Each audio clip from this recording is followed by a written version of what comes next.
रहमल्लाहु मन करल फातिहा। बिस्मिल्लाहिर्रहमानिर्रहीम। ला हौला वला कुव्वता इल्ला बिल्लाहिल अलील अज़ीम। औज़ु बिल्लाहि मिनश शैतानिर रजीम। बिस्मिल्लाहिर रहमानिर रहीम। अल्हम्दुलिल्लाहिल्लज़ी हदाना लिहाज़ा वमा कुन्ना लिनहतदिया लौला अन हदानल्लाह। लक़द जाअत रुसुलु रब्बिना बिल हक़ वस्सलातु वस्सलाम अला सय्यदिल अंबियाए वल मुरसलीन ख़ातिमुल नबीयीन ताहा व यासीन सय्यदना नबीना व शफ़ीना हबीबे क़ुलूबिना व तबीबे नुफूसना व अव्वलुना व औसतुना व आखिरुना व कुल्लुना मौलाना व मौलस सकलैन जद्दिल हसन वल हुसैन अबिल क़ासिम मुहम्मद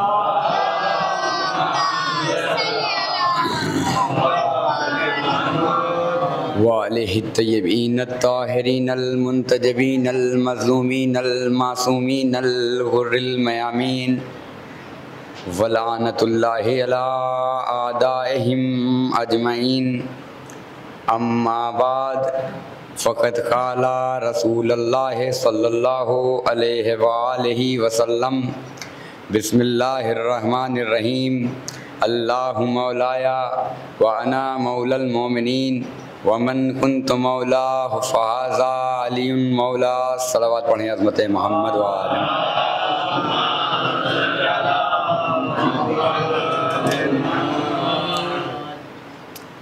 अज़ीज़ान गिरामी, मातमदारान गाज़ी अबुल फ़ज़ल अब्बास, मवालियान हैदर कर्रार और दुआए ज़हरा, गाज़ी का परचम उठाने वालों, शहज़ादी को उनके लाल का पुरसा देने वालों, बुज़ुर्गान मज़हब व मिल्लत, मेरे हमसिन कमसिन बिरादरान और मेरे मौला के चाहने वालों, ज़ाहिर सी बात है कि मेरे सामने जो मजमा बैठा हुआ है मुझसे बहुत ज़्यादा काबिल और मुझसे बहुत ज़्यादा पढ़ा लिखा वो अफराद एक दुरूद का सहारा दें उम्मत मोहम्मद व आले मोहम्मद।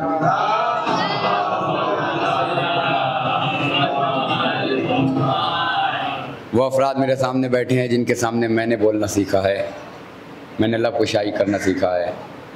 लिहाजा ऐसे दानिश्वर और ऐसे बाफ़हम मजमे के दरमियान मैं लब कुशाई भी करूं तो मेरे लिए एक मुश्किल काम है, लेकिन मैं आप ही की मौजूदगी को अपने लिए बाइस शरफ़ समझता हूँ, बाइस इफ्तिखार समझता हूँ और अपनी गुफ्तगू का आगाज़ इन चार मिसरों से करता हूँ कि मेरा शरफ़ कि तू मुझे जवाज़े इफ्तिखार दे, मेरा शरफ़ कि तू मुझे जवाज़े इफ्तिखार दे, फ़कीरे शहरे इल्म हूँ ज़काते एतबार दे। मेरा शरफ़ कि तू मुझे जवाज़े इफ्तिखार दे, फ़कीरे शहरे इल्म हूँ ज़काते एतबार दे। और मैं जैसे तैसे टूटे फूटे लफ्ज़ गढ़ के आ गया, अब ये तेरा काम है, बिगाड़ दे या सवार दे। एक दुरूद पढ़ दे, दुरूद का सहारा दे उम्मत मोहम्मद व आले मोहम्मद पर।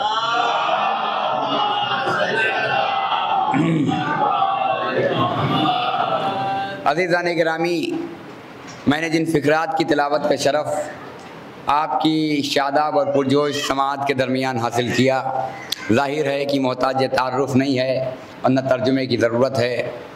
सबको ये रसूल की हदीस या रसूल का कौल ज़बानी याद है, हर किसी की ज़ुबान पर यह कौल रसूल का ज़ुबान पर रवां है।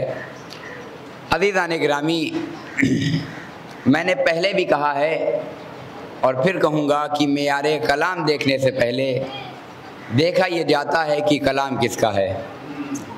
तो कलाम किसका है? कलाम है उसका जो ताहा भी है, कलाम है उसका जो यासीन भी है, कलाम है उसका जो मुदस्सिर भी है, कलाम है उसका जो मुज़म्मिल भी है, कलाम है उसका जिसने अरब के बद्दुओं को मुसलमान बनाया, कलाम है उसका जिसने आदमी को इंसान बनाया, कलाम है उसका जिसने इंसान को मुसलमान बनाया, कलाम है उसका जिसने मुसलमान को साहिब ईमान बनाया, कलाम है उसका जिसने साहिब ईमान को सलमान बना दिया। एक दुरूद पढ़ लिया उम्मत मोहम्मद।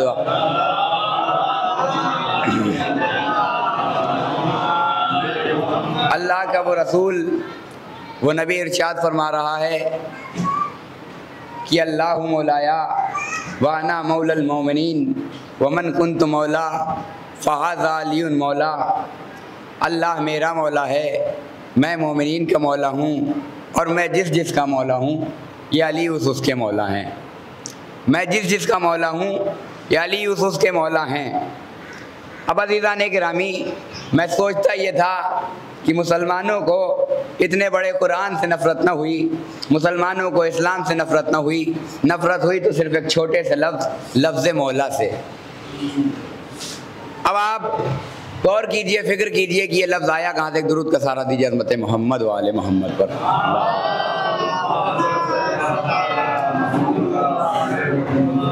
ये छोटा सा लफ्ज़ मौला ये आया कहाँ से? तो ये लफ्ज़ मौला गदीर में रसूल का दिया हुआ लफ्ज़ नहीं है, बल्कि ज़ुल अशीरा में जनाब अबू तालिब का दिया हुआ लफ्ज़ है। ये लफ्ज़ ज़ुल अशीरा में जनाब अबू तालिब ने दिया है। माजरा क्या है? माजरा ये है कि दावत चल रही है, खाना खाया जा रहा है, नोश फरमाया जा रहा है, दाम नोश किया जा रहा है, खाना चल रहा है, लोग खा रहे हैं, खाए जाओ, खाना तो मज़हब है तुम्हारा, फिर चाहे हक़ के फ़ातिमा ही क्यों ना हो। लीजिए, दावत चल रही है, एक मरतबा रसूल चाहते हैं कि कुछ कलाम करें, लोगों ने रसूल को कलाम करने से रोका, और जैसे ही रसूल को कलाम करने से रोका गया तो जनाब अबू तालिब खड़े हुए और उठने के बाद कहते हैं, कुम कुम या सैयदी या मौलाई, कुम या सैयदी या मौलाई, उठिए मेरे सैयद, उठिए मेरे मौला, उठिए मेरे सरदार। तो पता ये चला कि ये लफ्ज़ रसूल खुदा का गदीर में दिया हुआ लफ्ज़ नहीं है, बल्कि ज़ुल अशीरा में जनाब अबू तालिब का दिया हुआ लफ्ज़ है। एक दुरूद पढ़ें उम्मत मोहम्मद वाले।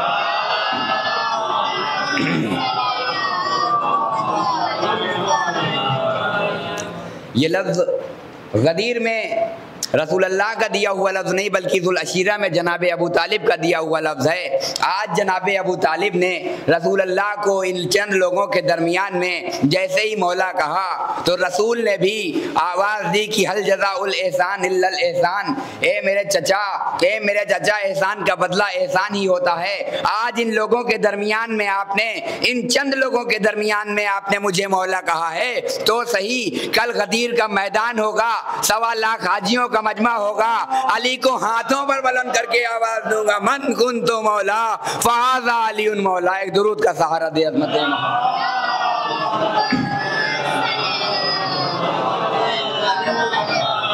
ऐलान विलायत हुआ। अब अज़ीज़ान गिरामी, यहाँ मजलिस हो रही है, मजलिस में मैं खतीब हूँ, बाकी जितने आने वाले हैं वो सामीन हैं, यानी खतीब है एक, सामीन है सब। गदीर में क्या हुआ? गदीर में 2 मौला हैं जो मिंबर पर आए, एक मौला है रसूल और एक मौला है अली। 2 मौला हैं, बाकी सब हैं गुलाम। 2 हैं मौला, बाकी सब हैं गुलाम। अब देखिए, तारीख तो रुकने से रही, तारीख तो आगे बढ़ेगी, ज़माना तो आगे बढ़ेगा। अब जो ज़माना आगे बढ़ेगा तो ज़माना जैसे ही आगे बढ़ेगा तो कुछ वक्त वो आएगा, एक वक्त वो आएगा कि आका के घर में, मौला के घर में आकाज़ादे पैदा होंगे, गुलामों के घर में गुलामज़ादे पैदा होंगे। और ये एक दुरूद पढ़े मौला के घर में आकाज़ादे पैदा होंगे, गुलामों के घर में गुलामज़ादे पैदा होंगे। और ये मैं ऐसे ही नहीं कह रहा हूँ, तारीख में इसकी दलील मिलती है। कोई शख्स आकर बैठ गया था रसूल के मिंबर पर, इमाम हसन ने ये कहकर उतार दिया कि उतर गुलामज़ादे मेरे बाप के मिंबर से। और अजीजों, ऐसे ही नहीं जवानी के जोश में, बचपन के जोश में आके इमाम ने नहीं कहा, बल्कि उन्होंने उतर के बताया कि हाँ ये बच्चा सही कह रहा है, हम तो ऐसे ही आगे बैठ गए थे। उतर के इस बात की दलील दी कि बच्चा सही कह रहा है। और मासूम पर बचपन आता है, बचपना नहीं आता। मासूम पर बचपन आता है, बचपना नहीं आता। उतर के बताया कि बच्चा सही कह रहा। उतरने के बाद क्या किया, बाप के पास पहुंचे, शिकायत की। शिकायत क्या की? शिकायत ये की कि हमें हसन ने गुलामजादा कहा है, हमें हसन ने गुलामजादा कहा है, हमें हसन ने गुलाम का बेटा कहा है। तो इन्होंने क्या कहा, जाओ तहरीर लिखवा कर ले आओ, जाओ लिखवा कर ले आओ। यानी जानते थे कि ये आले मोहम्मदी हैं जो दुनिया में भी काम आएंगे, आखिरत में भी काम। एक दुरूद पढ़े अज़मत मोहम्मद वाल। ये लफ्ज़ मौला, छोटा सा लफ्ज़, मौला से नफरत हुई क्यों? इसलिए कि जनाबे अबू तालिब का दिया हुआ लफ्ज़ है। और मुझे हैरत तो इसी बात पर है दीवाने वाला कि नाम का ईमान न रखने वाले भी जनाबे अबू तालिब की ज़ाते वाला पर शक करते हैं, उनके ईमान पर शक करते हैं।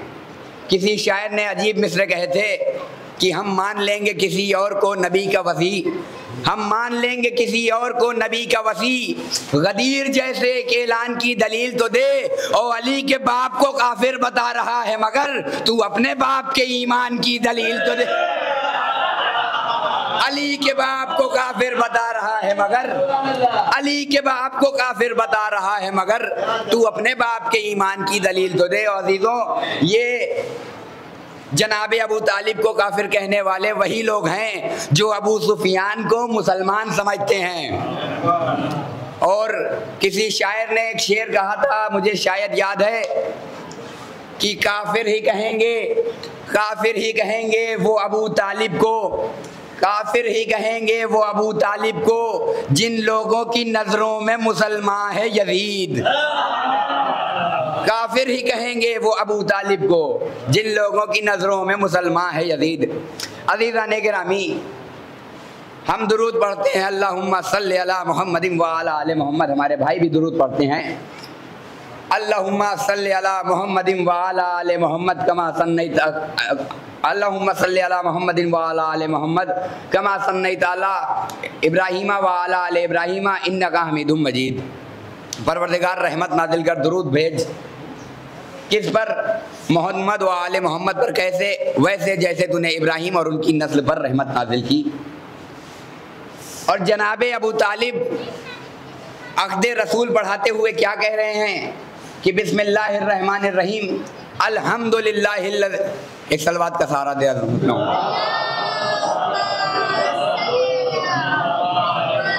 फरमाया बिस्मिल्लाहिर्रहमानिर्रहीम अल्हम्दुलिल्लाहिल्लज़ी जअलना मिन नस्ल इब्राहीम। जनाब अबू तालिब फरमा रहे हैं कि परवरदिगारा, तमाम तारीफ़ें तेरे लिए हैं कि तूने मुझे इब्राहीम की नस्ल में पैदा किया। और मुसलमान कह रहे हैं कि परवरदिगारा दुरूद भेज, रहमत नाजिल कर। किस पर? मोहम्मद और उनकी आल पर। कैसे? जैसे इब्राहीम और उनकी आल पर रहमत नाजिल की। यानी अजब मुनाफिक मुसलमान हैं कि अबू तालिब पर दुरूद भी भेज रहे हैं, उन्हें काफिर भी कह रहे हैं।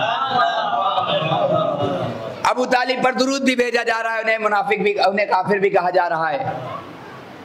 एक तरफ ये भी है कि रहमत नाजिल कर, और एक तरफ काफिर भी कहा जा रहा है। अब अज़ीज़ाने गिरामी,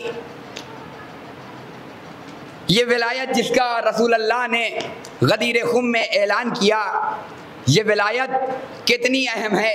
यही विलायत है जो दुनिया में भी काम आने वाली है, आखिरत में भी काम आने वाली है। और मेरे पास इसकी दलील है कि रसूल मस्जिद में हैं, मस्जिद में मेहराब में रसूल हैं, और एक शख्स मस्जिद में दाखिल हुआ, नमाजियों का मजमा, और मजमा भी ऐसा नहीं, शानों से शाने चिल रहे हैं, इसलिए कि नया नया शौक़ है, भी नमाज पढ़ने का, नए नए मुसलमान हुए हैं, शानों से शाने चिल रहे हैं। मस्जिद में मजमा भरा हुआ है, एक शख्स दरवाज़े मस्जिद पर आकर खड़ा हुआ। लोगों ने पलट कर देखा तो क्या देखा कि एक तवील कामत दरवाज़े मस्जिद पर कोई शख्स खड़ा हुआ है। और जैसे ही ऐसी तवील कामत को देखा तो जाहिर है कि एक खौफ और एक रंज और एक वसवसे सा पैदा हुआ। तो जैसे ही उसको देखा तो उसने सवाल किया। क्या सवाल किया? इना मोहम्मद, लहजा बता रहा है कि आने वाला कोई बुजुर्ग है। सवाल ये नहीं किया कि रसूल कहाँ है, सवाल ये नहीं किया कि पैगंबर कहाँ है, सवाल ये नहीं किया कि नबी कहाँ है, कहा आईना मोहम्मद। इसका मतलब ये है कि आने वाला कोई बुजुर्ग है। कहा कि आईना मोहम्मद। लोगों ने इशारा किया मेहराब की तरफ। यहाँ पर रुक कर एक सवाल जरूर करूंगा कि जब मजमा समझ गया था कि आने वाला शख्स खतरा है तो रसूल की तरफ इशारा करना चाहिए था या खतरे को रोकना चाहिए था? जब आने वाला शख्स खतरा महसूस हो रहा था तो रसूल की तरफ इशारा करना चाहिए था या खतरे को रोकना चाहिए था? रसूल की तरफ इशारा किया कि रसूल मेहराब में हैं। ये रसूल की तरफ बढ़ा, रसूल के करीब आया। रसूल के करीब आने के बाद रसूल की खिदमत में हाथों को जोड़ा और फरमाया कि या रसूल अल्लाह, क्या आप ही हैं फ़ख्रे ईसा, फ़ख्रे मरियम, फ़ख्रे नूह, फ़ख्रे आदम आप ही हैं? कहाँ हम ही हैं? फ़ख्रे ईसा, फ़ख्रे नूह, फ़ख्रे आदम हम ही हैं। कहा आप ही मुसलमानों के नबी हैं? कहाँ हम ही मुसलमानों के नबी हैं। आप ही मोहम्मद हैं? कहाँ हम ही मोहम्मद हैं।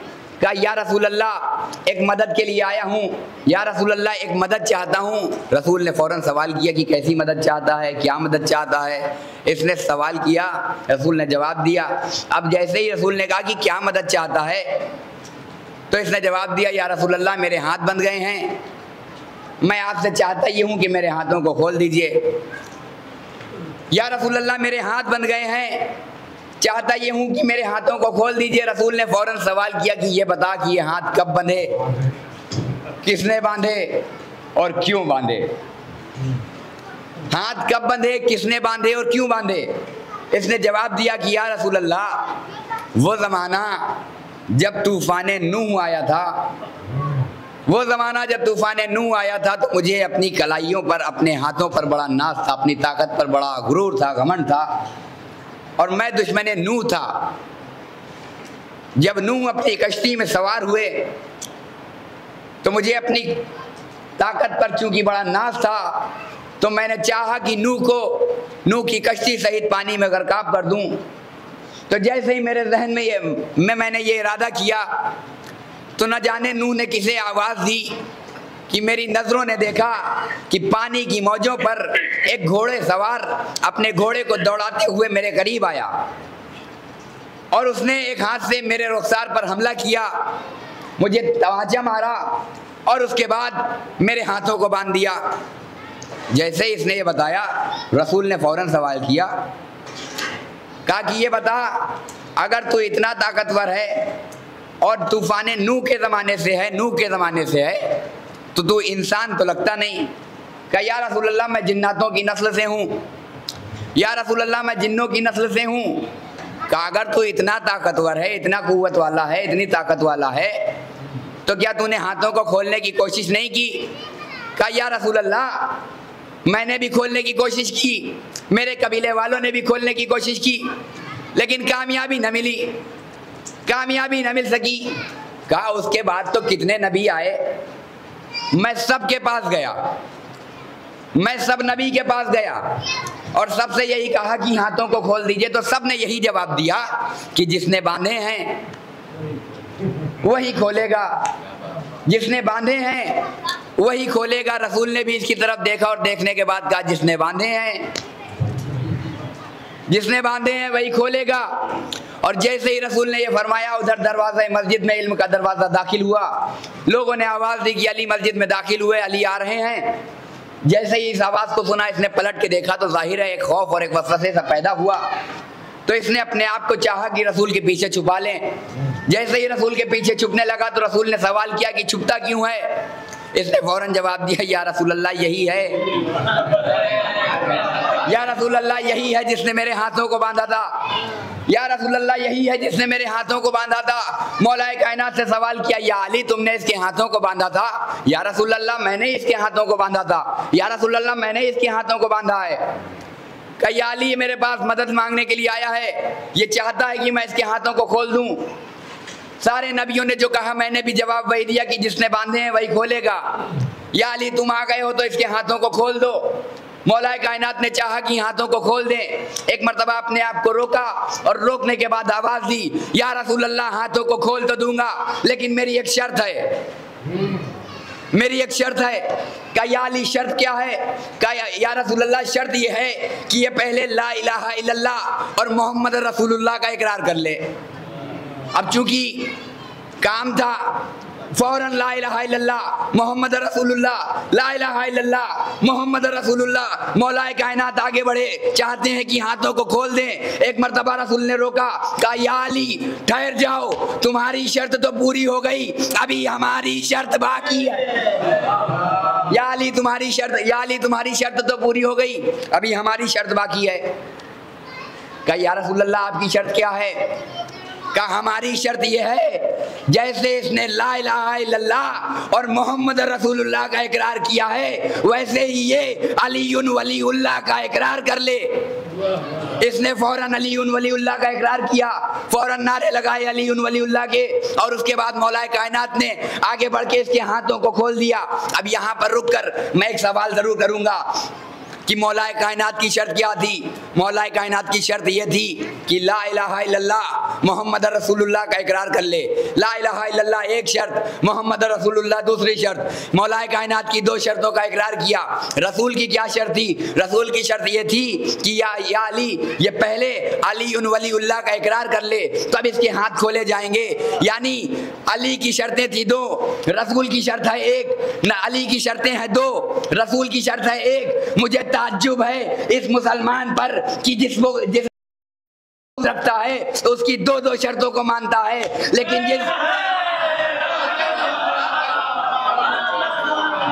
ताज्जुब तो इसी बात पर है कि जिस अली से बुग़्ज़ रखता है उसकी दो दो शर्तों को मानता है, और जिस नबी की सुन्नत पर अमल करता है उसकी एक सीरत को भी नहीं मानता, उसकी एक शर्त नहीं मानता। अब अज़ीज़ाने गिरामी ये ला इलाहा इल्लल्लाह इसने कहा मोहम्मद रसूलुल्लाह, ला इलाहा इल्लल्लाह कहता रहा, मोहम्मद रसूलुल्लाह कहता रहा, हाथ नहीं खुले। जैसे ही इसने अली उन वलीउल्लाह का इकरार किया, मौलाए कायनात ने इसके हाथों को खोल दिया। रसूल ने हुक्म दिया कि अली इसके हाथों को खोल दो। जैसे ही इसने अली उन वलीउल्लाह का इकरार किया, अली ने बढ़ के हाथों को खोल दिया। पता ये चला कि जब तक ला इलाहा इल्लल्लाह और मोहम्मद रसूलुल्लाह तक ठहरे रहोगे, हाथ हमेशा बने रहेंगे। जैसे ही अली उन वलीउल्लाह का इकरार करोगे, जैसे ही अली उन वलीउल्लाह का इकरार होगा,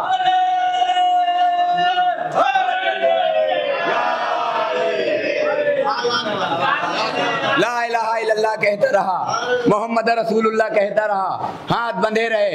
लेकिन जैसे ही इसने अली उन वलीउल्लाह का इकरार किया, हाथ खोल दिए गए। पता ये चला कि अगर हाथों को खुला देखना चाहते हो, अगर चाहते हो कि हाथ गिरफ्त में न रहें, तो ला इलाहा इल्लल्लाह और मोहम्मद रसूलुल्लाह पे ठहरने से कुछ नहीं होगा, अली उन वलीउल्लाह का इकरार करना पड़ेगा। ये विलायत बहुत ज़रूरी है अज़ीज़ाने गिरामी, बहुत ज़रूरी है ये विलायत। और मैं ये विलायत अज़ीज़ाने गिरामी जो रसूल अल्लाह ने मौलाए कायनात को दी है, ये विलायत मौलाए कायनात ने इमाम हसन के हवाले किया, और इमाम हसन ने इस विलायत को इमाम हुसैन के हवाले किया, और इमाम हुसैन ने इस विलायत को किस तरीके से इसकी परवरिश की, किस तरीके से इसको पनाह दी। वरना माहौल ये था कि मदीने में जब रसूल ने इस्लाम नाफिज किया तो लोग नमाज को वाजिब जानते थे, हराम को हराम जानते थे, हलाल को हलाल जानते थे। लेकिन ये 11 हिजरी में रसूल की आंख बंद हुई और 50 साल का वक्फा गुजरा और सन 61 हिजरी आई, तो ये मुसलमान जो हराम को हराम जानता था, हलाल को हलाल जानता था, अब हलाल को हराम में तब्दील किया जाने लगा और हराम को हलाल में तब्दील किया जाने लगा। तो इस 50 साल में जब इतना कुछ बदल गया, तो ये विलायत कैसे हम तक पहुंच गई? इसमें इमाम हुसैन का बहुत बड़ा रोल है, इमाम हुसैन का बहुत बड़ा हाथ है, इमाम हुसैन की बहुत बड़ी इसमें वैल्यू है, इमाम हुसैन का रोल है। जब इमाम हुसैन से सवाल बैत किया गया कि हुसैन बैत करो या कत्ल हो जाओ, इमाम हुसैन से जैसे ये बैत का सवाल हुआ, इमाम हुसैन ने मैदान का रुख, दरबार का रुख किया, दरबार वलीद का रुख मदीने में।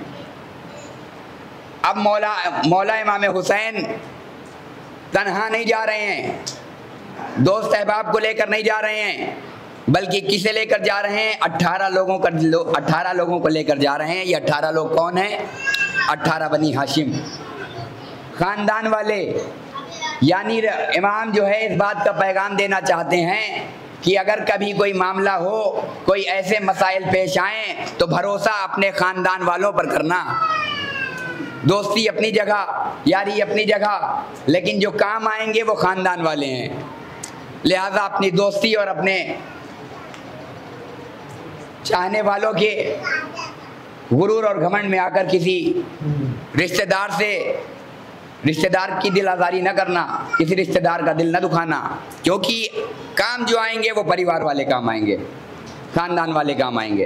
अब मौलाए कायनात दरबार वलीद के बाहर आ गए। अब देखिए इमाम हुसैन ने, ये जो करबला इमाम हुसैन के सामने पेश आई, ये करबला इमाम हुसैन के ना चाहने के बाद पेश हुई। इमाम हुसैन कभी नहीं चाहते थे कि जंग हो, वरना जब इमाम हुसैन को ख़त लिखकर दरबार में बुलाया गया, तो मैं यहाँ पर एक बात मिसाल से वाज़े करूँ कि अगर कोई बस्ती के ज़मींदार हैं, उनके पास 50 बीघा 100 बीघा खेत है, उनके घर में नौकर चाकर हैं, और नौकर का लड़का है जो पढ़ने में बहुत तेज़ है, उसको इन्होंने पढ़ा दिया, पैसा लगाया और एक अच्छी जगह पहुंच गया, IAS PCS बन गया। अब ये इनको इस बात की ख्वाहिश होगी कि नहीं कि जिसको हमने पढ़ाया, जिसको हमने लिखाया, आज वो IAS बन गया है, तो जब ये आए तो हमसे मिलने आए, कम से कम उन्हें इतनी हसरत तो होगी, इतनी ख्वाहिश तो होगी। और ये IAS साहब जो बन गए, ये जब आए और अपनी गाड़ी से उतरने के बाद किसी सिपाही को भेजें कि जाओ बता दो कि आ गए हैं, तो क्या गुजरेगी दिल पर कि पैसा लगाया हमने, पढ़ाया लिखाया हमने, आज जब बन के आ गए IAS तो हमें एक किनारे कर दिया। अब आप बताइए, मुसलमान आज जो यहाँ तक हम पहुँचे, इसमें पैसा लगा किसने? किसका? हसनैन की नानी का। मेहनत की किसने? पत्थर खाया, जादूगर कहा गया हसनैन के नाना। गले में रस्सी डाली गई किसके? मौलाए कायनात के, हसनैन के बाबा, हसनैन की माँ। दरवाज़ा जलाया गया। तो इमाम हुसैन को इतनी हसरत तो होनी चाहिए थी कि अगर मिलना है तो हमसे मिलने आए, लेकिन इमाम हुसैन ने ये सब कुछ नहीं किया। इसलिए कि अगर इमाम हुसैन ये कह देते कि ये हमारे पास आए, हम क्यों उसके पास जाएं? हम तो फातिमा के बेटे हैं, हम तो रसूल के नवासे हैं, हम तो अली के बेटे हैं। अगर ये कह दिया जाता तो तारीख लिख देती कि अगर हुसैन ख़त का जवाब नरमी के साथ देते तो ये जंग थोड़ी ना होती। ये तो हुसैन ने इस तरीके से जवाब की दिया, इस तरीके से हाकिम के सामने बगावत की, इसी वजह से जो है ये करबला पेश आई। लिहाजा इमाम हुसैन ने ये सब कुछ नहीं किया। दरबार में आए, 18 बनी हाशिम के साथ आए, 18 बनी हाशिम को दरबार के बाहर ठहराया और आवाज़ दी कि देखो मैं अंदर तन्हा जाऊंगा, कहीं ऐसा ना हो कि तारीख कल लिख दे कि हमने तो बात करने के लिए बुलाया था, हुसैन लश्कर लेकर आ गए, हमने तो बात करने के लिए बुलाया था। लिहाजा सबको बाहर ठहराया और आवाज़ दी कि जब तक मेरी आवाज़ बुलंद ना हो कोई अंदर ना आएगा। अब यहाँ से तवज्जो चाहता हूँ अज़ीज़ान गिरामी। मौला इमाम हुसैन दरबार के अंदर आए। सबसे पहले जो इमाम हुसैन को बताया गया, मैंने किसी मजलिस में अर्ज़ किया था, मौला कायनात मौला इमाम हुसैन से अर्ज़ किया गया, ये बताया गया कि फ़कीर शाम मारा गया, माविया की मौत हो गई है। अब अज़ीज़ान गिरामी, इमाम हुसैन है, इजहार खुशी भी नहीं कर सकते। इजहार खुशी कर दें तो फिर वही बात कि ये सब तो इनकी चाहत की वजह से हुआ, ये करबला इनकी वजह से हो गई। और इजहार गम भी नहीं कर सकते। इजहार गम करेंगे तो फिर हम किस जगह रह जाएंगे? न इजहार खुशी हो सकती है, न इजहार गम हो सकता है, लेकिन कुरान पढ़ने में तो कोई बुराई नहीं है। इमाम ने फौरन जवाब दिया, इन्ना लिल्लाहि व इन्ना इलैहि राजिऊन। उसके बाद इमाम से सवाल किया गया, सवाले बैत किया गया, ए हुसैन बैत करो या कत्ल हो जाओ। अब इमाम हुसैन है, अगर ये कहें माज़अल्लाह झूठ बोले या हुसैन शर्त मान ले, बैत कर ले, तो ये तो मुमकिन नहीं है अज़ीज़ान गिरामी। तो इमाम हुसैन ऐसी सूरत में क्या करें? जाने कुर्बान हो जाएं हमारी हुसैन और आले हुसैन पर कि जिन्होंने हमें बोलने का सलीका सिखाया है। जिन्होंने हमें जवाब देने का सलीका सिखाया है। इमाम से जैसे ही सवाल बैत किया गया, देखिए आपने क्या जवाब दिया। इमाम हुसैन ने क्या जवाब दिया? कहा कि ये वलीद, तुम बैत को इतना हल्का मामला समझते हो कि चार दीवारी के अंदर तय हो जाए?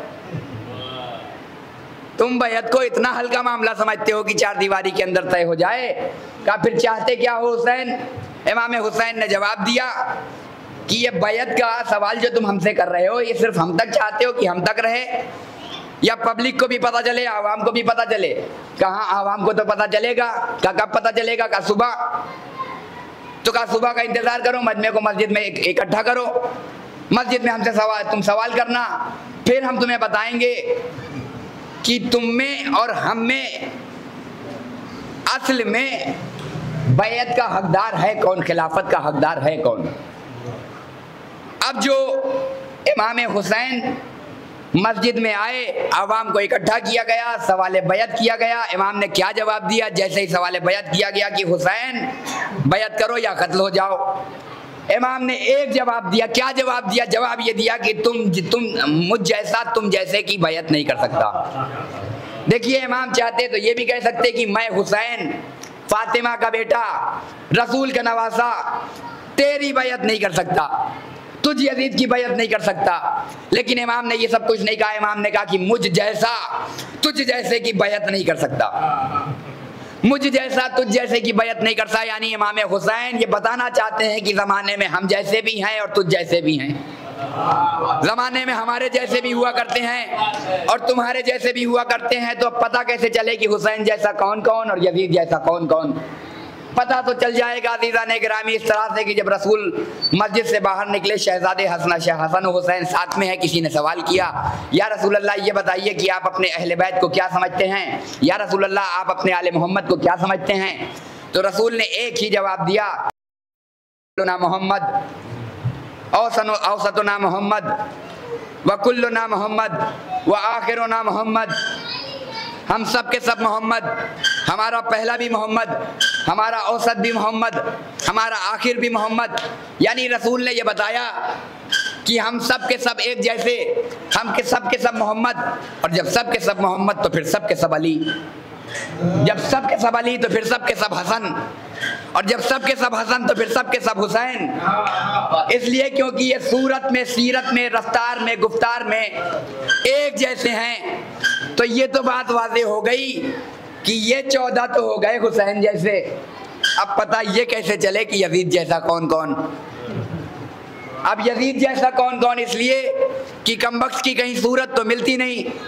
अगर सूरत मिल जाती तो मैं इसकी तस्वीर को लिए हुए ज़माने में फिरता रहता और शहर शहर जाता, और जहाँ जितने लोग मुझे यजीद जैसे नज़र आ जाते मैं उसे लिखता रहता कि बरेली में इतने लोग यजीद जैसे, इलाहाबाद में इतने लोग यजीद जैसे, सरायकिल में इतने लोग यजीद जैसे, लखनऊ में इतने लोग यजीद जैसे। लेकिन कमबख्त की सूरत तो कहीं मिलती नहीं। मासूम का जवाब आया कि सूरत नहीं मिलती तो सीरत देखो, सूरत नहीं मिलती तो सीरत देखो, सूरत नहीं मिलती तो सीरत देखो। अब जो सीरत देखी तो क्या देखा कि ये यजीद, ये माविया, ये अबू सुफियान जिस तख्त पर बैठे थे ये इनका या इनके बाप का नहीं था बल्कि हक था मासूमीन का। अब पता ये चला कि जो भी ज़माने में किसी की प्रॉपर्टी पर, जायदाद पर गासिबाना कब्जा करता हुआ नजर आए, समझ लो कि ये सीरत यजीद की है, ये शख्स यजीद जैसा है। एक दुरूद पढ़ते हैं हज़रत मोहम्मद व आले मोहम्मद।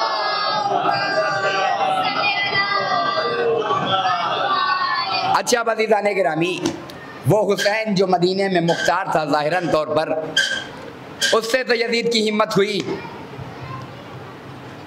कि सवाल बैत करे कि हुसैन बैत करो या कत्ल हो जाओ। आखिरी बात मजलिस तमाम कर रहा हूँ। ए हुसैन बैत करो या कत्ल हो जाओ। ये हुसैन तो मदीने में मुख्तार था, तब इनसे हिम्मत हो गई कि सवाल किया जाए कि हुसैन बैत करो या कत्ल हो जाओ। लेकिन अपने वक्त का चौथा हुसैन जब हाथों में हथकड़ी और पैरों में बेड़ियां पहने हुए दरबार वलीद में, दरबार यजीद में दाखिल हुआ, शाम के दरबार में दाखिल हुआ, तो आज हाकिम ने यह सवाल नहीं किया कि ये बैत करो या कत्ल हो जाओ। क्यों? इसलिए कि वलीद यजीद को बता चुका था कि हुसैन कह चुके हैं मुझ जैसा तुझ जैसे की बैत नहीं कर सकता। लिहाजा आज सवाल बैत नहीं हुआ। आज इमाम हुसैन जो वक्त का चौथा हुसैन है, यजीद ने इनसे सवाल बैत नहीं किया। तमाम कर दी मजलिस अजीज़ों। इमाम हुसैन इस विलायत को बचाने के लिए बड़ा अहम रोल निभा रहे हैं, या यूँ कहूँ कि निभाया है। और इसी विलायत को बचाने के लिए, बाप की विलायत को बचाने के लिए, नाना की विलायत को बचाने के लिए इतनी बड़ी करबला बनी। और इसीलिए तो इमाम हुसैन ने करबला के मैदान में ये सवाल किया था, ताकि ज़माना ये जान ले कि हमने ये करबला क्यों बनाई है, या हम करबला में क्यों आए हैं।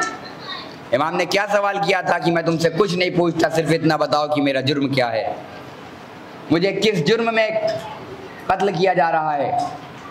तो यही जवाब मिला था कि ए हुसैन, तुम्हारी कोई गलती नहीं, हम तुम्हें तुम्हारे बाप के बुग़्ज़ में कत्ल कर रहे हैं। और ये बुग़्ज़ विलायत का बुग़्ज़ है।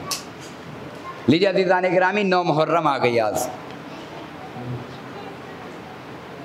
और अभी शब ढलेगी और शब आशूर नमूदार हो जाएगी। शब आशूर वो क़यामत की रात कि जब इमाम हुसैन हैं, असहाब के मजमे में बैठे हुए हैं और असहाब के दरमियान ये गुफ्तगू कर रहे हैं कि ए सईद, कल तुम इस तरीके से शहीद किए जाओगे, ए ज़ुहैर, कल तुम इस तरीके से शहीद किए जाओगे, ए हबीब, कल तुम इस तरीके से शहीद किए जाओगे, ए अली अकबर, कल तुम्हारे सीने में बर्छी लगेगी, ए अब्बास, कल तुम्हारे शाने कलम कर दिए जाएंगे। एक मरतबा यही सवाल इमाम हुसैन सारे असहाब से ये गुफ्तगू कर रहे थे, यही कलाम कर रहे थे कि एक 13 बरस का शहज़ादा खड़ा हुआ और उठने के बाद कहता है कि ये आका, ए मौला, ये बताइए कल के शहीदों में मेरा नाम नहीं है। इमाम ने फ़ौरन जवाब दिया, कैफल मौत इंदक, कासिम ये बताओ तुम्हारे नज़दीक मौत कैसी है।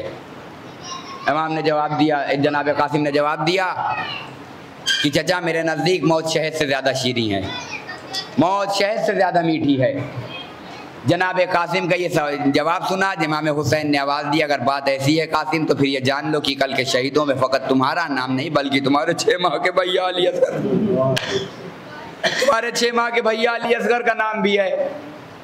अज़ीज़ान गिरामी, इमाम हुसैन है, 9 मुहर्रम की रात है, खैमे का मुआयना किया, खैमे का मुआयना किया, क्या देखा कि हर माँ अपने अपने बच्चे को एक ही नसीहत कर रही कि बेटा कल चचा पर जान निसार करनी है, बेटा कल मामू पर जान निसार करनी है। अज़ीज़ान गिरामी, हमारे अगर ज़रा सी चोट लग जाती है, ज़रा सा ज़ख्म हो जाता है तो माएँ तड़प जाती हैं, लेकिन कैसी होती थी ये करबला वाली माएँ जो अपने अपने बच्चों को ये नसीहत कर रही हैं, ए बेटा कासिम, कहीं ऐसा ना हो कि अली अकबर शहीद कर दिए जाएं और तुम मैदान में जाने से रह जाओ।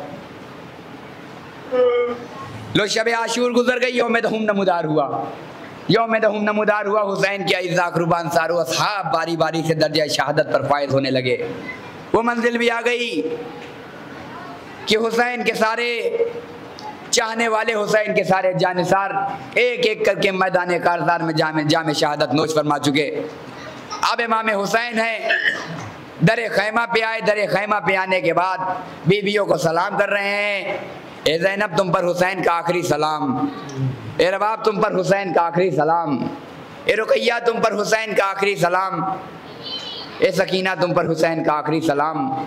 अब जो तमाम बीबियों को रुखसत दे चुके हुसैन, तो जनाब ज़ैनब की खिदमत में आए।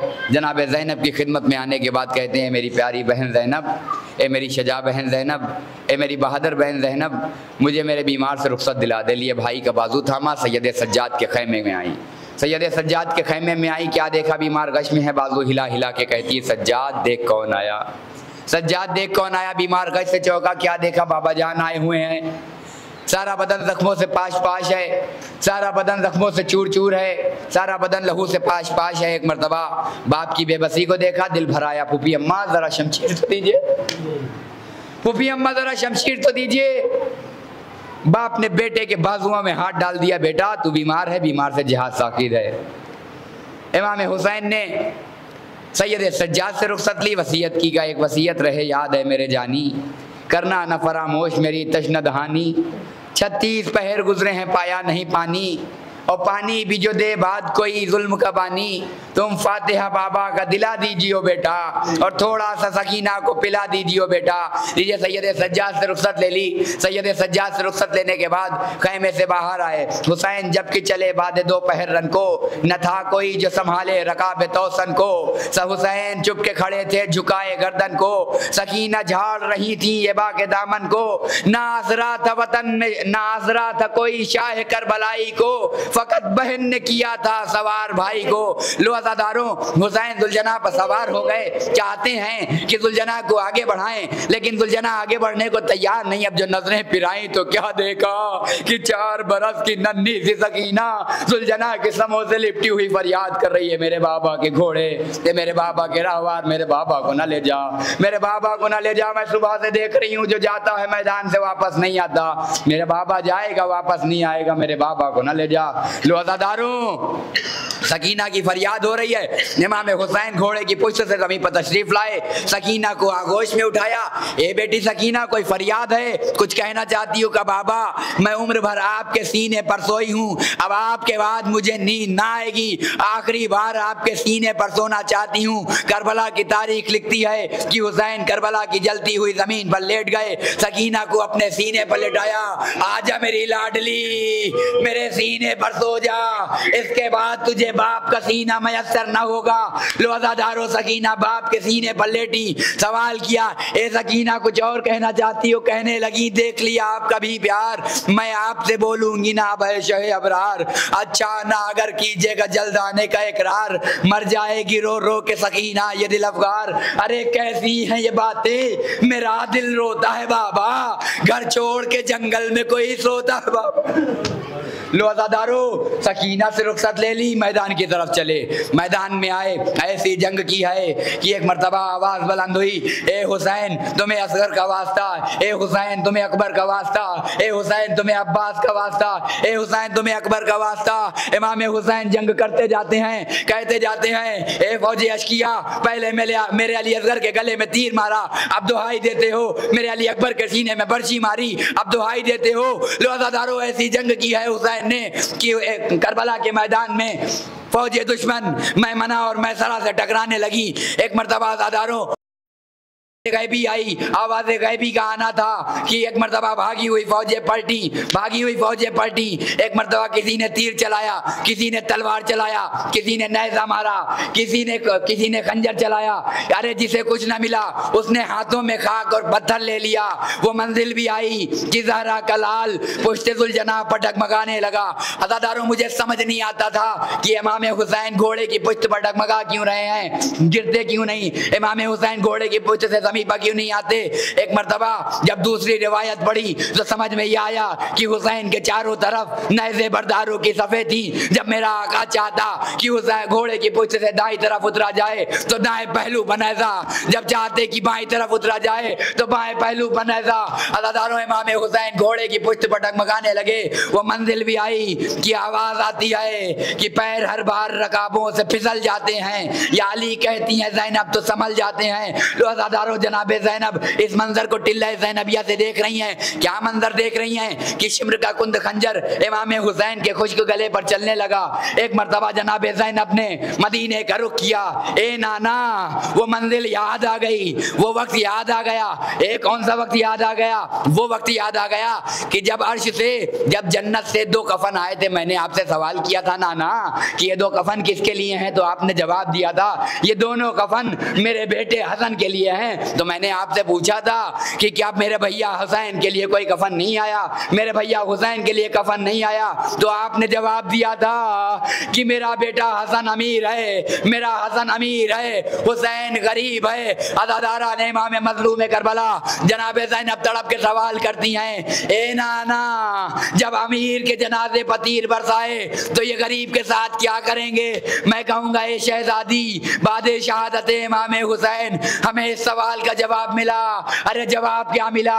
जवाब ये मिला कि हसन के जनाजे पर, अमीर के जनाजे पर तीर बरसाए थे, गरीब का जनाजा तीरों पर मुअल्लक होगा, फिजाओं में आवाज होगी, अला क़ुतिल हुसैन बिकरबला वाला ज़िबहल हुसैन बिकरबला वाला क़ुतिल हुसैन बिकरबला अला लानतुल्लाहि अलल कौमिज़ ज़ालिमीन इन्ना लिल्लाहि व इन्ना इलैहि राजिऊन।